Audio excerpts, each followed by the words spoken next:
we know that a single port network, okay, or any network across a single pair of terminals can be replaced by its Thevenin or Norton equivalent if it contains, if the network contains independent sources, dependent sources and resistors, right? What happens if the network contains only resistors?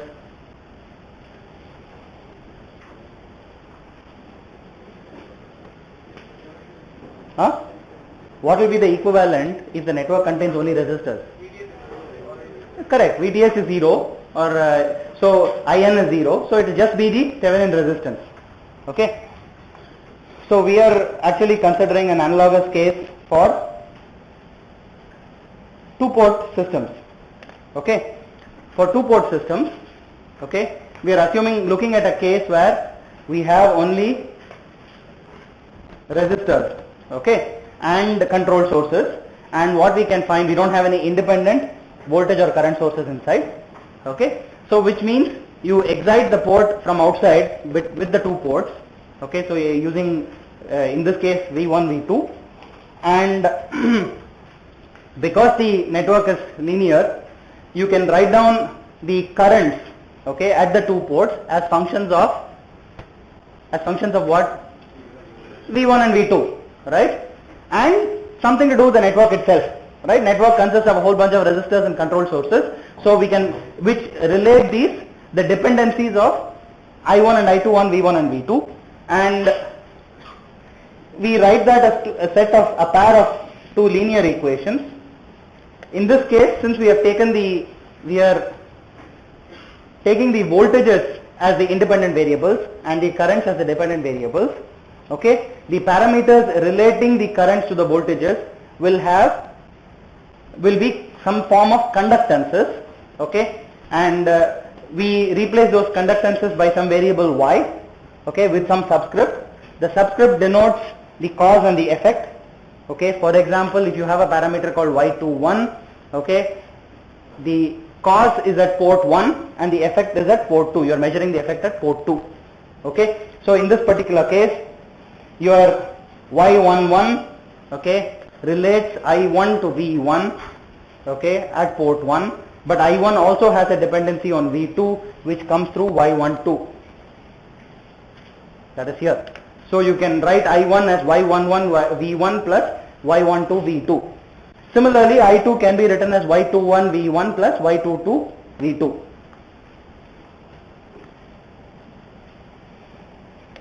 Okay, so now the dependence can also be written in matrix form.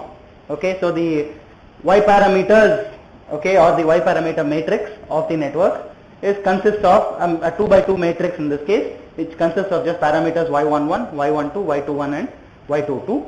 Okay, and you can find out each one of these for any network, okay, for any network consisting of resistors and control sources. You can find out what these y parameters are. How do you do that? You have access to these two pairs of terminals, you excite it with known quantities, okay, and then measure certain voltages and currents. For example, y11 can be defined as I1 by V1 when V2 is 0. What does V2 equal to 0 mean? The port 2 is short circuited, okay. So you short circuit port 2, okay, and measure what happens at port 1, okay, measure the voltage and current at port 1 and take the ratio. Similarly, if you want to find out y12, you short circuit port 1, okay, and then apply V2, okay, at port 2, but measure V1, okay. That tells you what is, you are applying the cause at one port and measuring the effect in a different port. Same thing for y21 and y22. Okay. Any questions on the y parameters of a network? So if you are given any arbitrary network, you should be able to find the y parameters using this exact same method. Okay. And it goes without saying that you can define the y parameters, or for that matter any of these two port parameters for an n port network. Okay, you take any network, okay, define n ports for this network. You can define the n port parameters. How do you do that? So you will know that you will define these voltages V1, V2, V3 and so on till Vn, I1, I2, I3 and so on till In. Okay, you write down the dependence of I1 as a linear combination of V1 to Vn. Okay, so you will get Y11, Y12, Y13 and so on all the way to Y1n. Okay, and similarly you do this in turn for every current, every port current. You will get an n by n matrix for the Y parameters. And these Y parameters are also called short circuit parameters. Okay, because you short circuit sets of ports to actually figure out the Y parameters. The other thing we saw was that when you try to do it for some arbitrary resistive network, we found that Y12 was the same as Y21. Okay, so that is simply a restatement of reciprocity for this resistive network. Okay, any questions?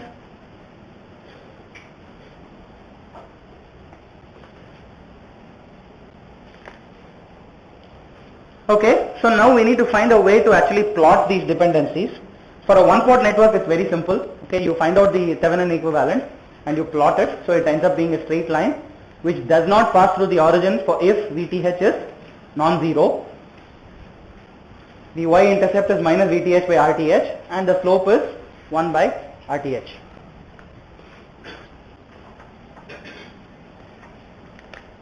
For two port networks, if you try to plot the dependency, it's not so straightforward. You can't do it in one single plot on a piece of paper. You will actually have 4 sets of plots, right? You'll have 4 sets of plots, each plot having a family of curves. Okay, in this particular case, I have drawn the axes are the x-axis is V1 and y-axis is I1. I have plotted I1 as a function of V1, and I'll get a whole bunch of curves for different values of V2. Okay, the one passing through the origin corresponds to V2 equal to 0. Okay, and for different values, positive and negative values, you can draw a whole family of curves. Similarly, I can plot I2 versus V2. I'll get the same thing for different values of V1. I can plot I1 versus V2 and so on. Right? I'll get 4 sets of curves, and you will find that these are actually used in reality when you deal with more complicated components or elements, 4-port elements. Okay, because the basic idea is, if you write out the dependencies of I1, V1, I2, V2, okay, the interdependency in terms of these parameters, the idea is you are breaking down any complex network into a set of just 4 parameters. Okay, next semester, maybe 2 semesters later, you will be doing this course on analog circuits. Okay, when you do that, you will find yourself looking at many of these things. Many of these things you have learnt in this course again. Okay, you'll be dealing with a little bit of 2 ports. Okay, you'll be dealing with these plots, because in analog circuits you will deal with an element, a nonlinear element called a transistor. I am guessing that most of you have heard of this term, right? It happens to be a nonlinear element. It happens to be a 2-port element. Okay, and it so happens that you can plot the dependencies of the currents on the voltages. It is not linear, but that's still okay. You will learn how to deal with nonlinear elements also. Okay, it is not just linear elements that you deal with in electrical engineering. Any questions on these?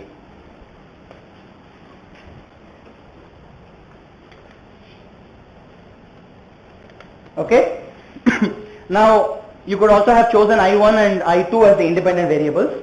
Okay, if you do that, okay, you can write out V1 and V2 as a linear combination of I1 and I2, and those parameters are what are called the Z parameters. Okay, the Z parameters of course have units of ohms, units of resistance. Okay, and how do you find out? V1 is Z11 I1 plus Z12 I2, V2 is Z21 I1 plus Z22 I2, and how do you find out these parameters? You need to set I1 or I2 to be 0 to find out these parameters. These are called the open circuit parameters. Okay, and you follow the exact same method.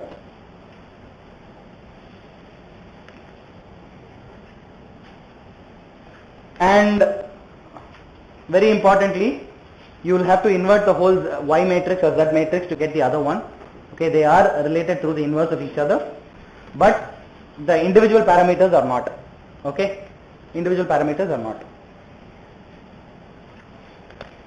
Finally, okay, you can also choose the dependent and independent variables as a mix of voltages and currents. Okay, in this particular case, I1 and V2 have been chosen as the independent variables, and V1 and I2 have been chosen as the dependent variables. Okay, you will get what are called hybrid parameters. So in other words, the elements in the matrix are not uniformly conductances or resistances and so on. Some of them are dimensionless, some of them are ohms, some of them are Siemens. Okay, you can also define, of course, the inverse hybrid parameters. The hybrid parameters are called H parameters. The inverse hybrid parameters were called G parameters. Now, the reason you learn about these is not only to for reasons of completeness. Okay, these were actually in use. These are actually useful. Okay, for certain kinds of circuits. Okay, and they were historically in use. Okay, for a long time to deal with complicated two-port networks. Okay, that is the reason why you learn about them. Now, after class, one of you asked me this question. So we have dealt with four kinds of four of these. We have actually two ports, right? So you have I1, V1, I2, V2. We have dealt with four sets of parameters. There are, of course, two more sets of parameters. You can fix both V1 and I1 as the independent variables and V2 and I2 as the dependent variables, right? You can do that. And one of you asked me, how is it possible to do this? Any ideas? So you know how to set the voltage at the input port, right? You know how to set the voltage at any port. You know how to set the current at any port. Do you know how to set the voltage and the current at any port?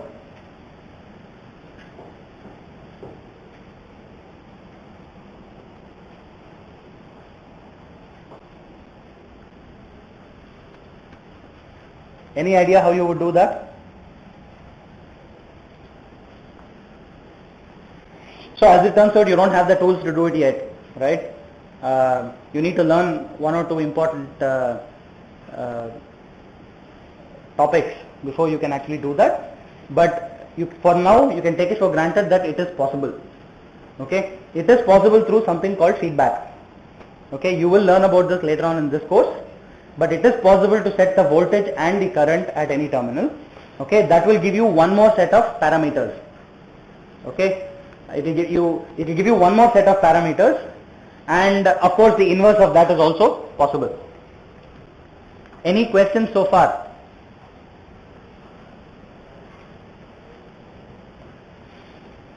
Okay. Now suppose I want to represent these two-port parameters. Let's take the case of Y parameters. So, I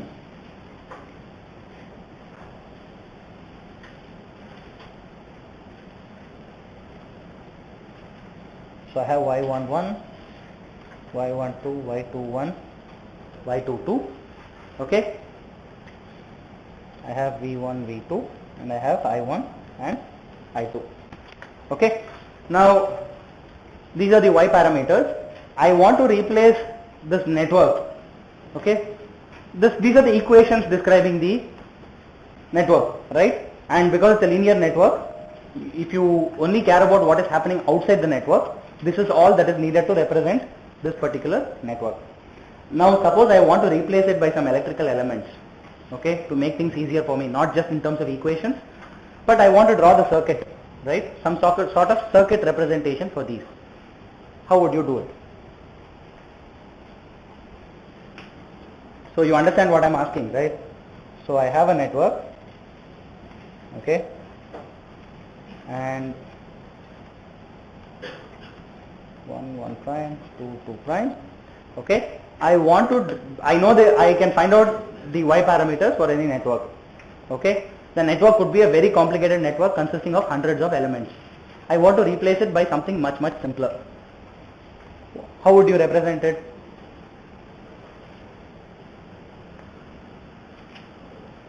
Any ideas where we could start? Have a combination of 4 resistances. Okay, that's a good start.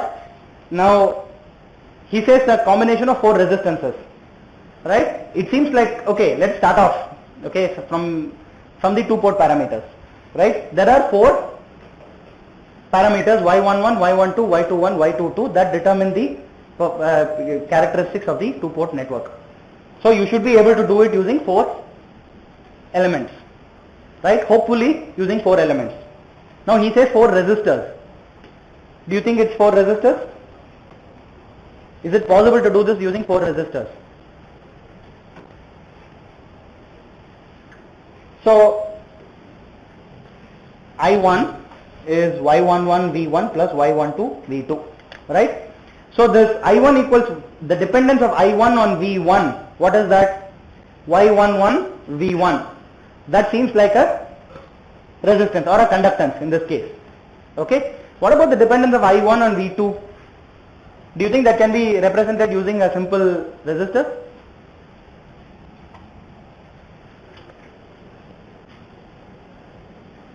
So I take a resistor.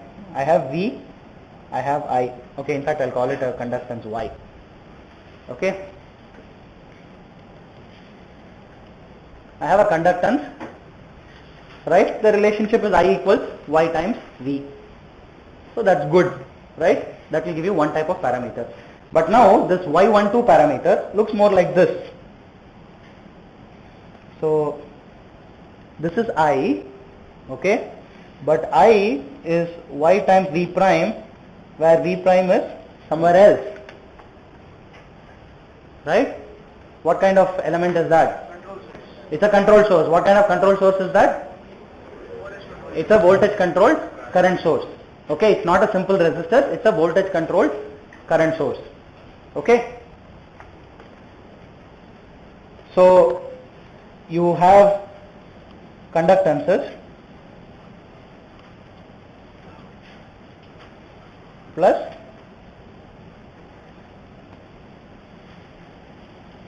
so you will most probably have to use conductances and control sources, or resistances and control sources. Okay? In the case of the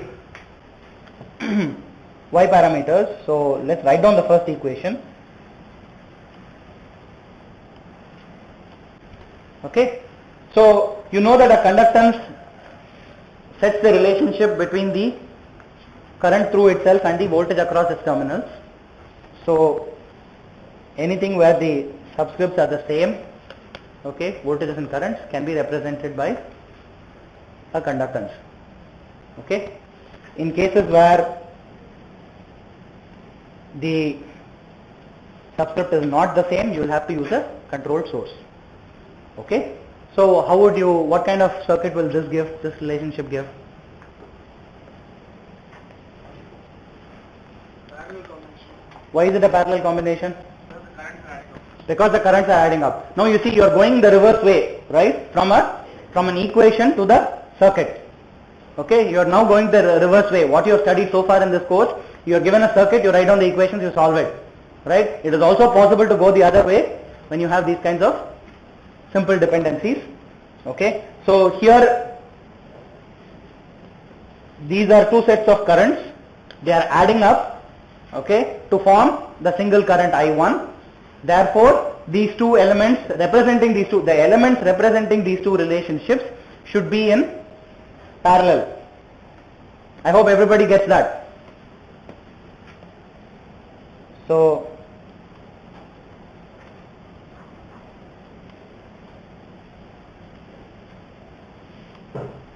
okay.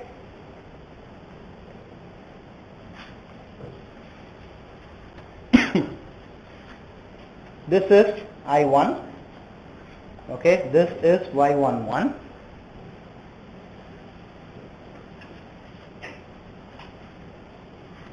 1 prime, 2 prime, okay, and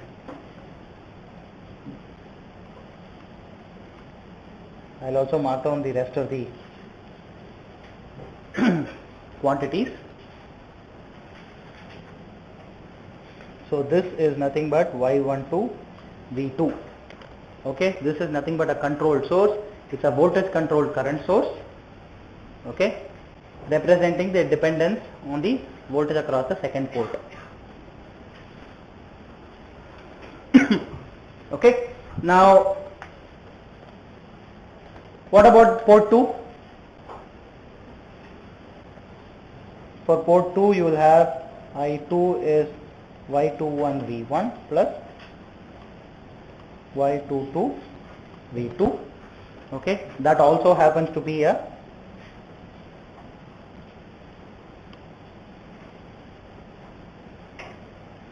parallel combination of two elements. You have Y22, which is a conductance, in parallel with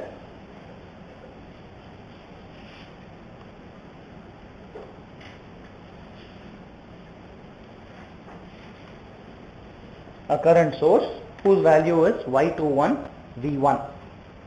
Is that okay? Okay, so this is a simple representation of the two-port network. Okay, once you know its parameters. So if you want to if you are given an arbitrary network and you know its two-port parameters and it's part of some larger network, it can be replaced with conductances and control sources. What if you know the Z parameters? So suppose you know the Z parameters.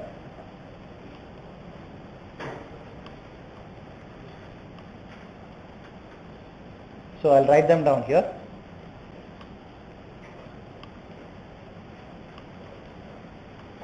Suppose the Z parameters are Z11, Z12, Z21, Z22.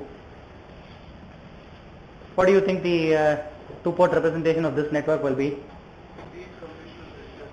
It will be a series combination of resistors and some other control sources. Okay. So look at the dependence of. Look at this dependence. What is this? This is a resistive relationship. So you are going to have a resistor of value Z11. Okay. Look at this relationship. What kind of? It's a controlled source. What controlled source is it? It's a current controlled voltage source. Okay. That's good. And look at this relationship. I am basically adding two voltages. To add two voltages, what do I need to do? I need to connect them in series. Okay. So the Z parameters can be represented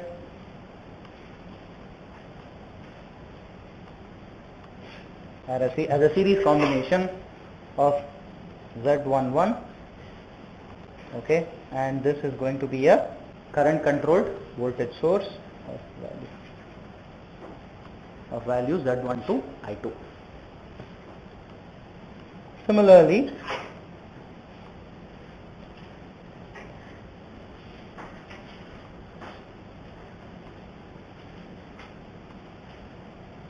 you can write down this relationship at the second port 2, 2 prime. So it will be a series combination of a resistance of values Z22 and a current control voltage source, which is Z21 I1. Any questions so far? Okay. You can do the same thing for the hybrid and inverse hybrid also. What do you think will happen in the case of the hybrid and inverse hybrid?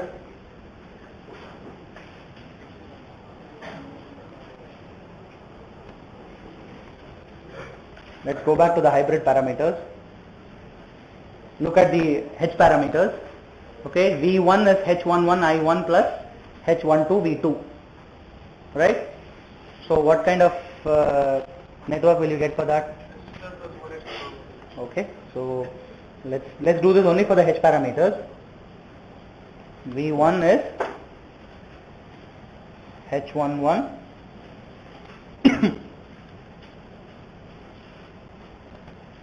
I1 plus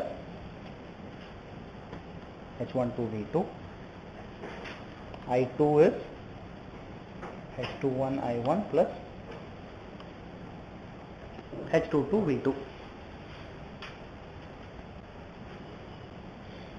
So at the input port, you will have a series combination of H11 and what kind of source is this? Voltage controlled voltage source, which is H12 V2. What do you have at the output port?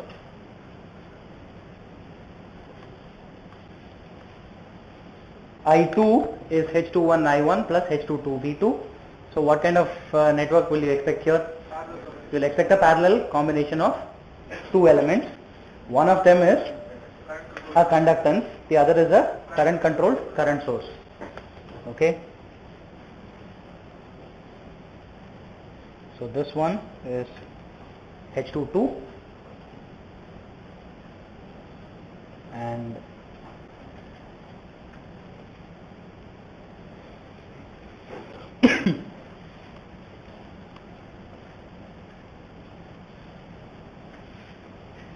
okay,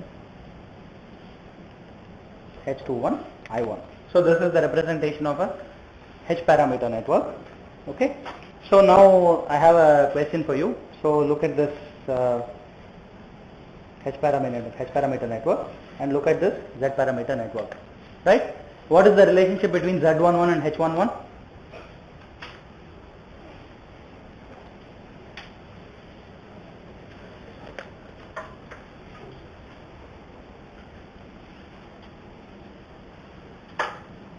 What is the relationship between Z11 and H11?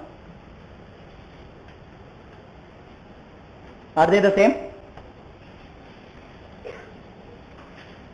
Look at these two.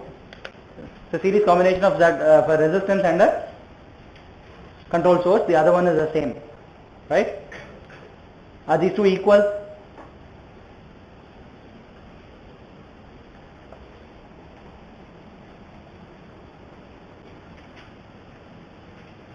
Anybody? Any guesses? How is this possible? You can't not have any idea, right? Does everybody understand the question? We represented the Z parameter relationship as a series combination of a resistance and a control source and a control voltage source, and we did the same thing for the H parameters also. Correct? So now they look so similar. I want to know if H11 and Z11 are the same or they different. Is there a relationship between them?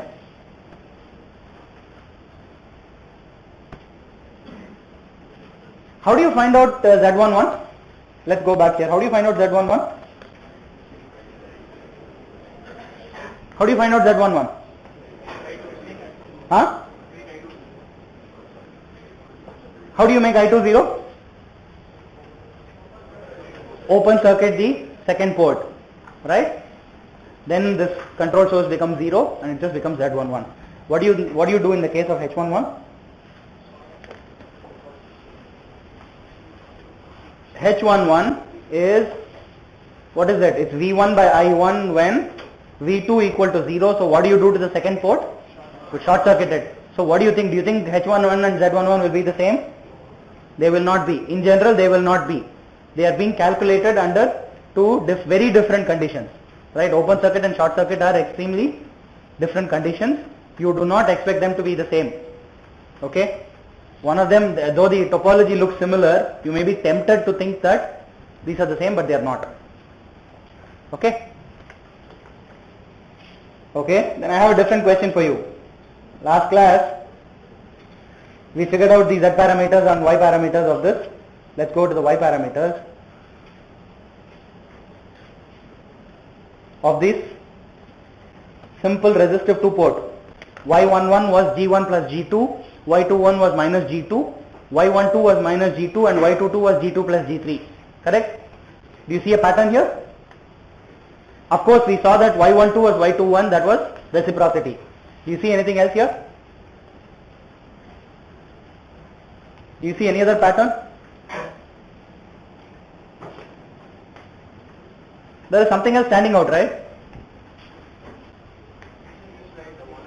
Huh? Okay, that is okay, but that's not what I'm looking at.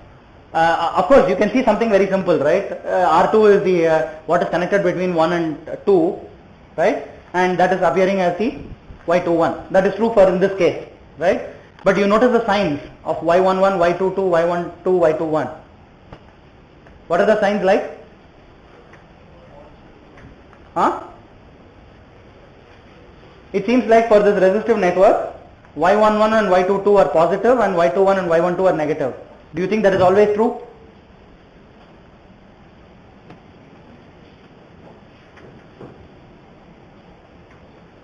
That may not be always true. It depends on how you define the ports. Okay? If you define the ports slightly differently, you may not, the signs of some of these may change. Okay? You can try rewriting some of these ports to see what will happen. For example, suppose you decide to twist these ports inside the network. Okay? And then now define V2 and I2. Okay? Some of these parameters will change sign, obviously. Okay? So you can try that experiment for yourself. Some of it is a function of the way we draw these networks. Okay?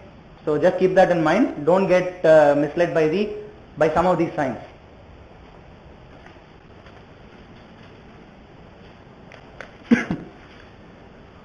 Any questions so far?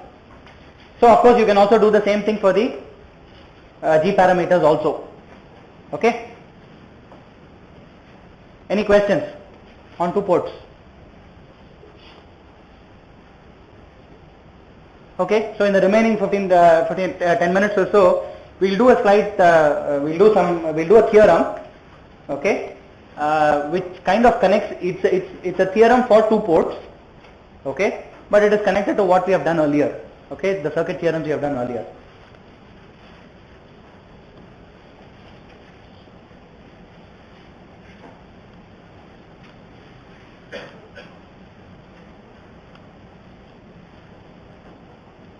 Suppose I take a resistive network, okay, network consisting of linear resistors,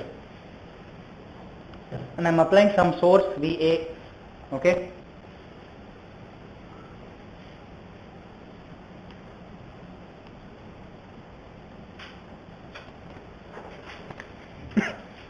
I have a resistance R, okay, connected between some two terminals. Okay, I'm just pulling out R as originally part of the network, I'm pulling it out. So it's now a two port. Okay, and there is some, in fact, let's call this V1 and I1. Okay, so this network has some particular solution, right? The network can consist purely of resistors. Okay, there is one source V1 which is outside. There is some current I1 which is being drawn by this network, and of course there is some current VR across IR through the resistor. There is some current IR through the resistor. There is a voltage VR across the resistor and so on. Inside the network, you know everything. You know the voltages and currents. We know how to do that. Okay, this may be a very complex network. Now, I want to find out something very simple. I want to take the same network.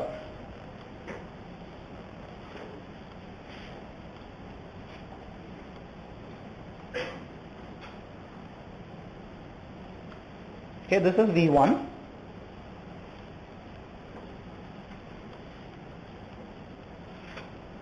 Suppose this resistance is changed by a small quantity delta R. Okay, so this delta R is much smaller than R. Let's say I had 1 kilo ohm, I am changing it by 1 ohm. Okay, I want to find out what this new current is, I1 prime, drawn from this voltage source. V1, let us say, remains the same. I want to find out what this I1 prime is. Any ideas on how you would do this?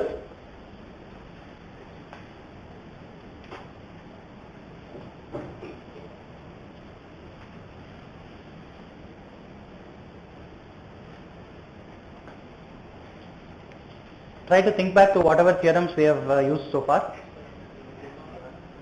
You can replace? You can replace it by a voltage source. See, what is the current through this R plus delta R? It is IR prime. It is not IR. Right? All the voltages and currents in the network are going to change. Okay? So you can replace the resistance by what? A voltage of the value? R plus delta R into minus I. Into minus IR prime. The value of the resistance is R plus delta R. Value of the voltage is? Into minus IR prime. Okay. What are the theorems you'll apply? So he says, I'll draw it at the side here. So he says change this to a voltage source or substitution theorem. He says use substitution theorem. Replace this by a voltage source of value IR prime times R plus delta R.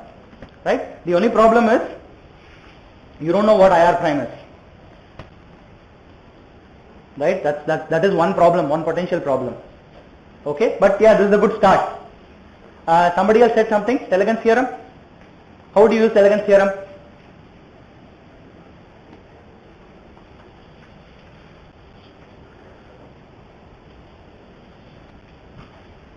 How do you use Telegans theorem here? Both have the same graphs. Both have the same graph, okay. So use the second part, V1 into I1. But you don't know any of these. See, the point about Telegans theorem, okay, was when we used it for, where did we use Telegans theorem?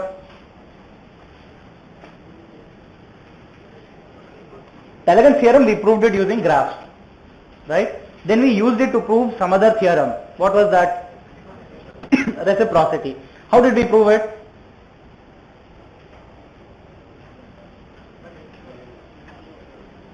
By taking sigma Vk Ik hat, right, and sigma Vk hat Ik, right, and we use some resistive relationship and so on. Do you think something like that will be applicable here?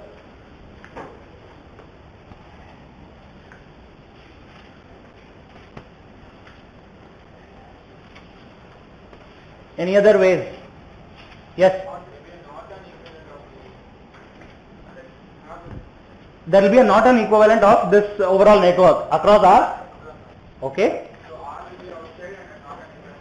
So let me draw that out, right? So that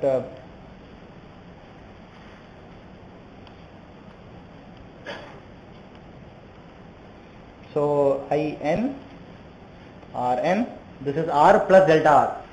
Okay.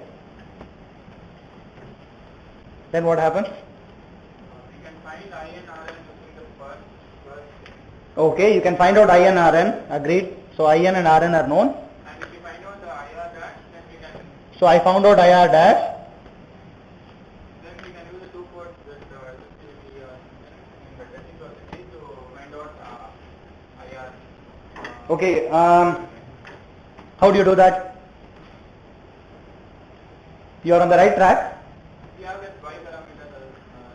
Okay, well, okay. So that your this is not directly related to the two-port parameters, right? You don't need to use it. Okay. Obviously, you can. We found that the two-port parameters can be related to the theorems we learned, reciprocity, for example, right? So you can use it. But let us say for now, right? We use only the circuit theorems that we know before, right? So that's a good start. So he suggests you find out IR prime. Okay. Then he says use what, reciprocity? Is that what you said? How do you find out if you know IR prime? How do you find out I1 prime?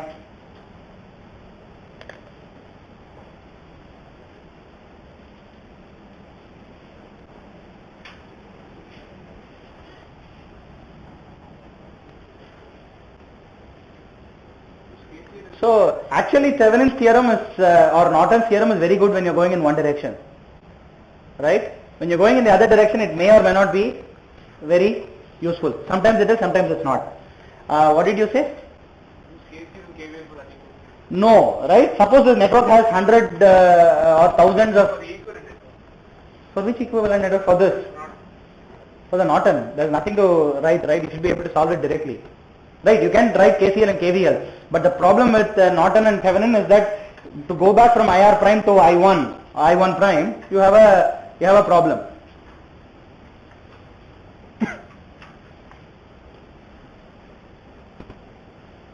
Any ideas?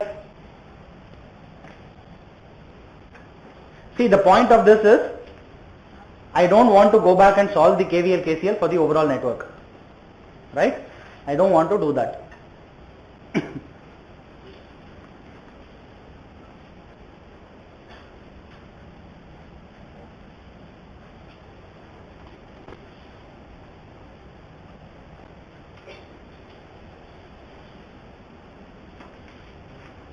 Any ideas?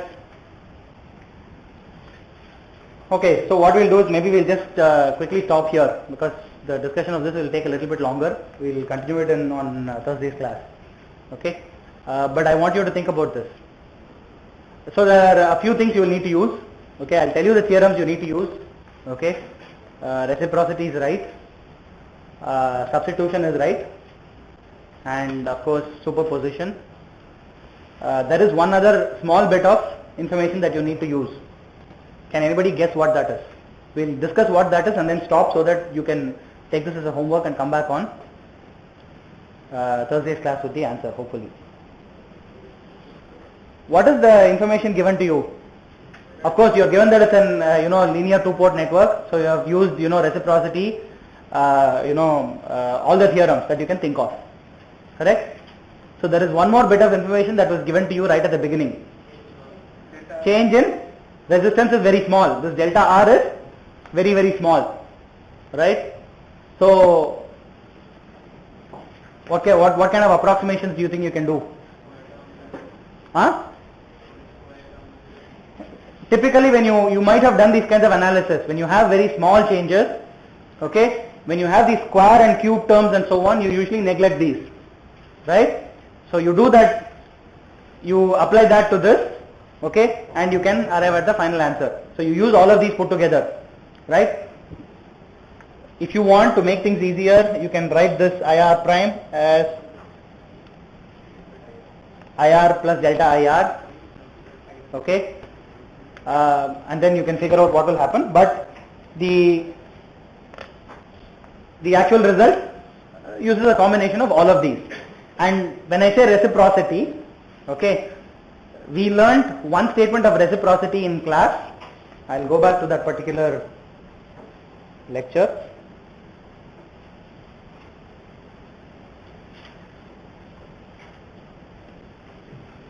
This was one type of reciprocity we learnt, right? This was the case when you had two current sources exciting this two-port network.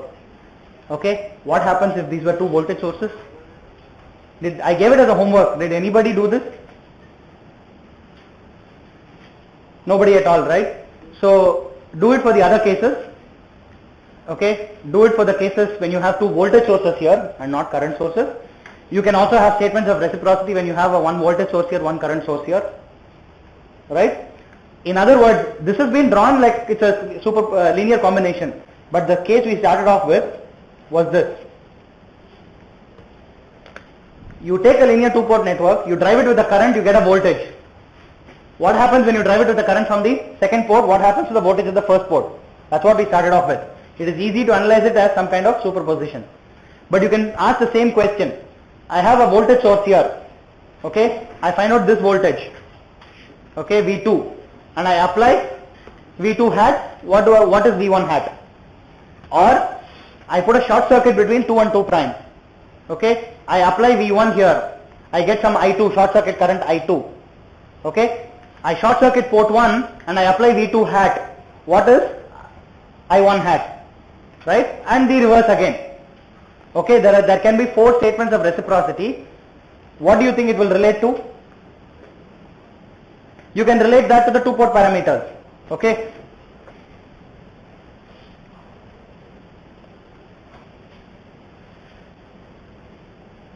If you remember, in the case of the Z and Y parameters, Y21 was Y12, Z21 was Z12.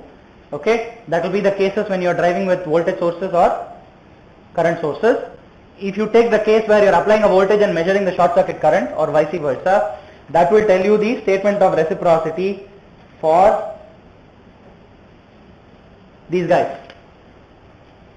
Okay, there will be a statement of reciprocity for all four cases. Okay, for example, if I had asked you a question, what is the relationship between the different H parameters for a reciprocal network? What is the condition? Okay, so you need to know some of these, at least some of these reciprocity theorems. You prove it for yourself, okay, and then try to use it to prove this particular result which we are trying to arrive at. So do this as a homework. We'll on Thursday's class I'll solve it in class. Okay.